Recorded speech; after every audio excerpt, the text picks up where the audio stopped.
Next अब हम देखेंगे parallel plate capacitor. Parallel plate capacitor में ये दो मेटेलिक प्लेट्स होंगे, कंडक्टिंग प्लेट्स होंगे और इनमें से एक ग्राउंड कनेक्टेड होगा।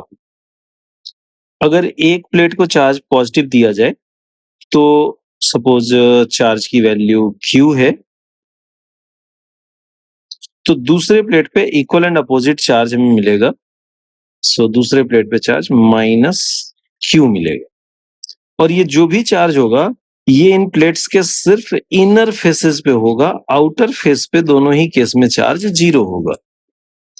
तो सबसे पहला काम हम ये करते हैं, एक्चुअली में फाइंड आउट तो करना है capacitance, but first of all हम पोटेंशियल डिफरेंस फाइंड आउट करेंगे और पोटेंशियल डिफरेंस से भी पहले इलेक्ट्रिक फील्ड फाइंड आउट करेंगे।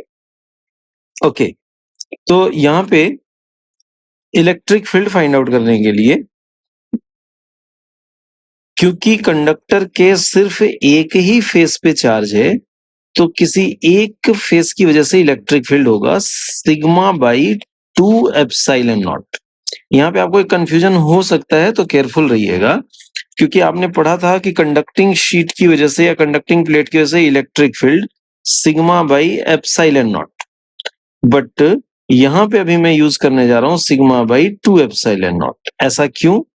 तो आपने ध्यान दिया होगा कि कंडक्टिंग प्लेट के केस में दो फेसेस होते हैं और दोनों पे चार्जेस होते हैं और इन दोनों फेसेस के चार्ज का सम आता है सिग्मा बाई एप्सिलॉन नॉट। अगर कभी चार्ज एक सिंगल फेस पे हो, कंडक्टिंग प्लेट के एक ही फेस पे चार्ज है, दूसरे फेस पे कोई चार्ज अगर नहीं है, तो electric field due to single face will be sigma by 2 epsilon not only. Therefore इस पॉजिटिव प्लेट की वजह से electric field sigma by 2 epsilon not, negative की वजह से निगेटिव की तरफ होगा और वो भी सिग्मा बाई 2 एप्सिलॉन नॉट होगा। So net electric field E will be equal to E due to positive plate and electric field due to negative plate, और इन दोनों को ऐड करेंगे मतलब sigma by 2 epsilon not plus sigma by 2 epsilon not equal to sigma by epsilon not. Further आप चाहें तो sigma को Q by ए लिख सकते हैं। मैं इलेक्ट्रिक फील्ड मिला E is equal to sigma by epsilon not. Sigma को अगर आप Q बाई ए लिखते हैं तो Q by A epsilon not भी लिख सकते हैं। नेक्स्ट, क्योंकि इन प्लेट्स के बीच में इलेक्ट्रिक फील्ड यूनिफॉर्म मानेंगे और इलेक्ट्रिक फील्ड यूनिफॉर्म मानने की कंडीशन यही होगी कि प्लेट्स का जो एरिया है, area between plates should be very very greater than separation between plates। तो एरिया बहुत बड़ा हो कह लें हम, या यूं कह लें कि सेपरेशन बहुत छोटा हो, तो उस केस में हम इलेक्ट्रिक फील्ड को यूनिफॉर्म कंसिडर कर सकते हैं।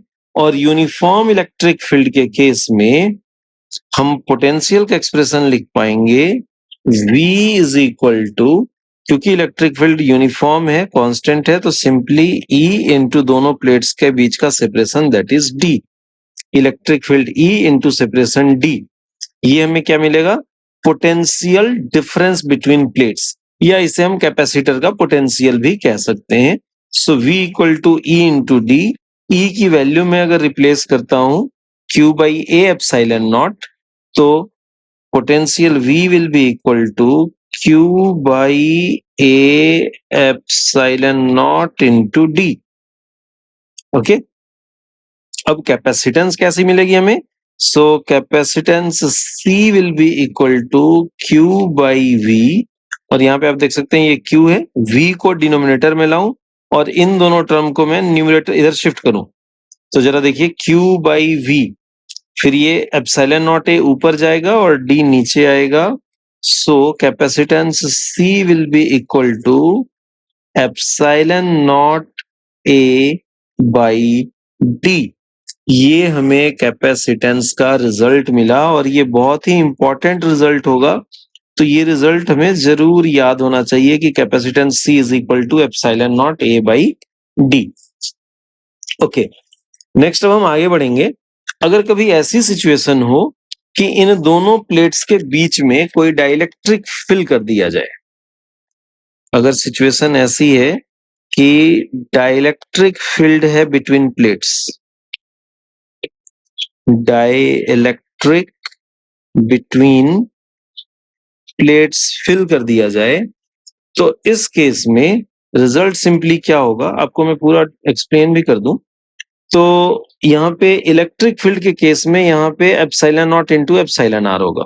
सो ये epsilon naught into epsilon R होगा। इलेक्ट्रिक फील्ड में आपको epsilon naught into epsilon R दिखेगा। फिर जब आप पोटेंशियल कैलकुलेट करेंगे तो epsilon naught into epsilon R होगा। फिर कैपेसिटेंस कैलकुलेट करेंगे तो epsilon naught into epsilon R होगा। सो हम कह सकते हैं कि कैपेसिटेंस C, और कब, जब कोई मीडियम फील्ड है उस केस में capacitance will be equal to epsilon naught into epsilon R into A by D। और हम ऐसा भी कह सकते हैं कि capacitance when medium is filled is equal to epsilon R times capacitance in vacuum, क्योंकि बाय डिफॉल्ट हम वैक्यूम के लिए बताते हैं epsilon naught A by D। तो ये वैक्यूम वाले में एप्सिलॉन आर का एक टर्म मल्टीप्लाई हुआ, so epsilon R times capacitance of vacuum. इसी एप्सिलॉन आर को हम रिलेटिव परमिटिविटी कहते हैं, या फिर इसे हम कहते हैं रिलेटिव परमिटिविटी। इलेक्ट्रोस्टैटिक्स में आपको पढ़ा रखा है। या फिर कभी कभी इसे स्पेसिफिक इंडक्टिव कैपेसिटी भी कहते हैं। स्पेसिफिक इंडक्टिव कैपेसिटी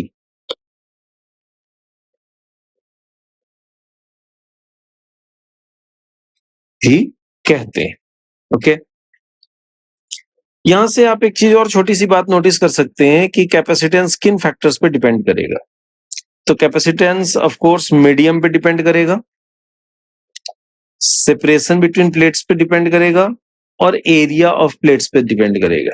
ओके, यहाँ पे एक और छोटा सा केस, कभी ऐसी सिचुएशन मिले, अगर आपको सिचुएशन कभी अगर ऐसी हो जाए कि ये जो दो प्लेट्स हैं वो प्लेट्स एग्जैक्टली आमने सामने नहीं है, ये प्लेट्स कुछ इस तरीके से अगर रखे गए हों, तो ऐसे केस में हमारे काम का जो एरिया होगा वो सिर्फ ये ओवरलैपिंग एरिया ही होगा। सो जो कॉमन ओवरलैपिंग एरिया बनेगा कैपेसिटेंस के फॉर्मूले में हमें सिर्फ वही यूज करना होगा। कौन सा area? Common overlapping area.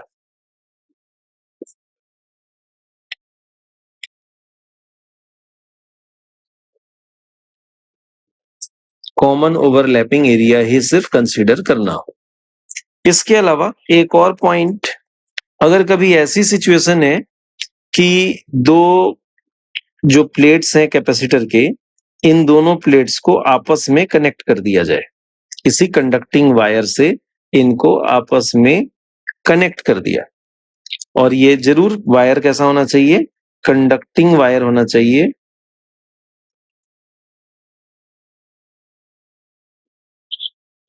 Wire conducting होगा, तो इस केस में अब क्या हो गया कि इन दोनों प्लेट्स के बीच में कोई पोटेंशियल डिफरेंस ही नहीं होगा। हमें पता है C is equal to Q by V, और V हो गया 0, तो कैपेसिटेंस इनफाइनाइट हो जाएगा। ओके, ठीक है। इसके अलावा इसमें इलेक्ट्रिक फील्ड पे बेस्ड क्वेश्चंस भी मिलेंगे हमें। तो इलेक्ट्रिक फील्ड जो हमने कैलकुलेट किया है, ये हमें जरूर ध्यान रहना चाहिए कि हमने जो इलेक्ट्रिक फील्ड कैलकुलेट किया, इस रिजल्ट को मैं बस दोबारा लिख रहा हूं कि हमें इलेक्ट्रिक फील्ड एक बार तो मिला है सिग्मा बाई एप्सिलॉन नॉट, एक बार मिला है Q बाई एप्सिलॉन नॉट, और V is equal to E into D के बेसिस पे इलेक्ट्रिक फील्ड को हम V बाई D भी यूज कर सकते हैं। तो ये हमें बार बार रिक्वायरमेंट आती है इस चीज की इसलिए मैं इसे दोबारा एक बार आपके लिए लिख देता हूँ। इलेक्ट्रिक फील्ड आप sigma by epsilon not use कर सकते हैं। इलेक्ट्रिक फील्ड आप Q by A epsilon not use कर सकते हैं, या फिर इलेक्ट्रिक फील्ड को आप V बाई डी भी यूज कर सकते हैं। ये सारे रिजल्ट आपके काम के होंगे। ओके